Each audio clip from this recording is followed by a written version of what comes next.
Bismillahirrahmanirrahim. Assalamualaikum warahmatullahi wabarakatuh. Bismillah, alhamdulillah, wassalatu wassalamu ala rasulillah wa ala alihi wa ashabihi wa mawala. Saudara-saudara sekalian, kita manusia oleh Allah diberi hak untuk memilih satu di antara dua pilihan. Beriman atau kafir. Jika manusia memilih kafir, maka dia bebas menjalani kehidupan ini semau dia. Tinggal dia nanti harus menanggung resiko atas pilihannya itu di akhirat, di mana Allah mengancam mereka kekal di neraka Jahannam. Innal ladzina kafaru min ahlil kitabi wal musyrikin fi nari jahannam khalidina fiha. Al-Bayyinah ayat 6. Sementara ketika manusia memilih beriman, maka sudah tidak ada lagi kebebasan itu. Setiap orang mukmin dia harus aslama, Islam, orangnya disebut Muslim. Artinya dia menyerahkan diri dia sepenuhnya untuk diatur hidupnya oleh Allah Subhanahu wa Ta'ala.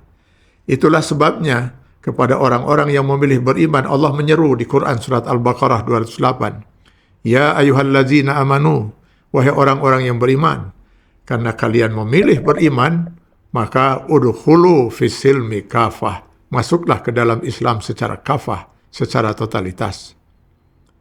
Karena yang nanti bakal dihisab di yaumil hisab, di pengadilan dengan hakim tunggalnya Allah Subhanahu wa Ta'ala, bukan hanya sebatas ibadah-ibadah tertentu yang ada dalam rukun Islam seperti salat, zakat, saum, haji saja, tapi seluruh kehidupan kita per detik. Faman ya'mal misqala dzarratin khairan yarah wa man ya'mal misqala dzarratin syarran yarah. Karenanya orang yang rajin sholat, atau minimal dia melaksanakan kewajiban sholat, saum, Ramadan, melaksanakan juga ibadah haji, bersedekah, belum tentu dia akan selamat bisa langsung masuk ke dalam surga. Di dalam sebuah hadis diriwayatkan dari Abu Hurairah radhiyallahu anhu, di mana hadis ini juga diriwayatkan oleh Imam Ahmad bin Hanbal dalam musnadnya. Ja'a rajulun ilal Nabi sallallahu alaihi wasallam. Suatu ketika datang seorang pria menemui Nabi Muhammad sallallahu alaihi wasallam. Faqala, lalu dia berkata, "Ya Rasulullah, wahai Rasulullah, inna fulanah, ada seorang wanita yang luar biasa terkenal di masyarakat ini karena ahli ibadah. Di mana di samping salat yang wajib, taqumul lail, dia melaksanakan salat di malam hari, salat tahajud. Di samping saum yang wajib di bulan Ramadan, wa tasumun nahar, dia juga rajin melakukan saum-saum sunnah. Wa taf'al, dan dia banyak melakukan amal ibadah lainnya. Wa tasaddaq, dan dia banyak memberikan sedekah. Namun sayangnya, wanita ini terkenal pula tu'zi jiraniha bilisaniha. Dia suka menyakiti hati tetangganya, hati orang lain karena lidahnya.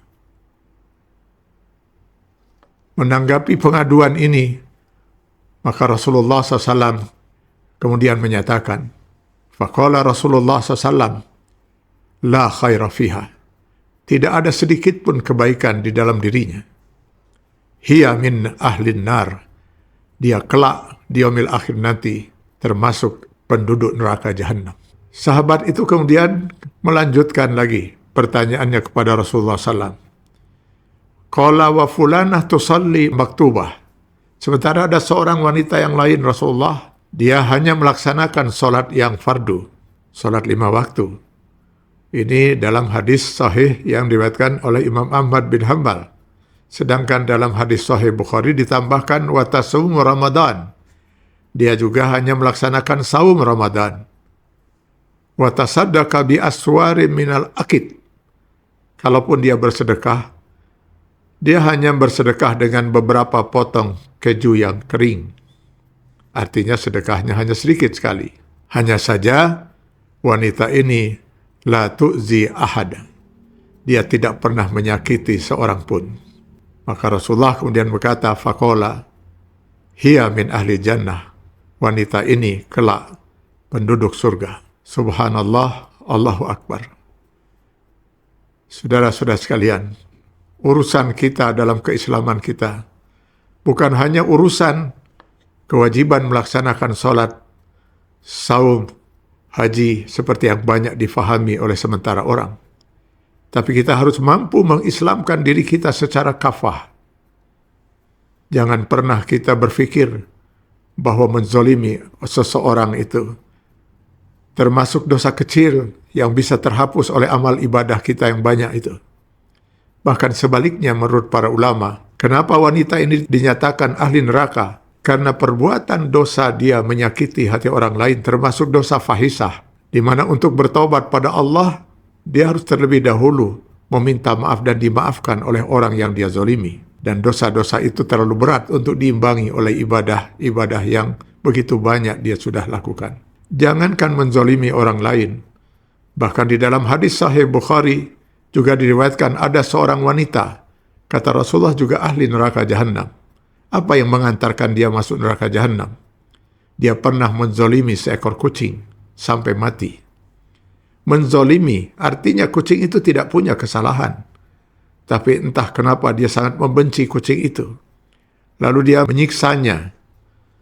Setelah disiksa, lalu dikurungnya kucing itu dan tidak diberinya makan dan minum sampai matinya kucing itu.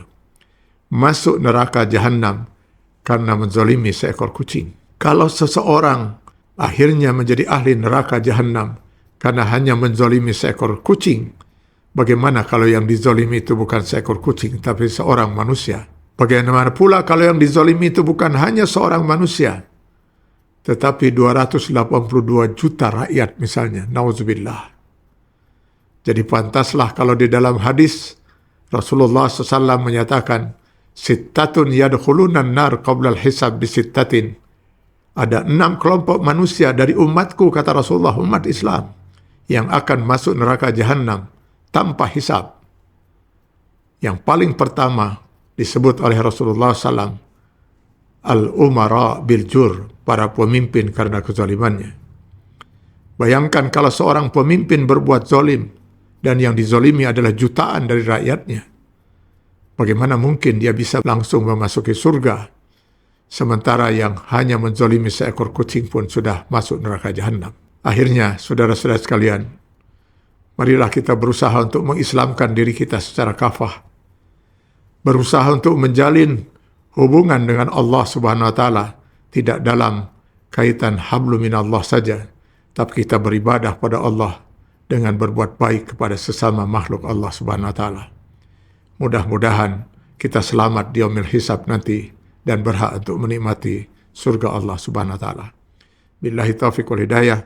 Wassalamualaikum warahmatullahi wabarakatuh.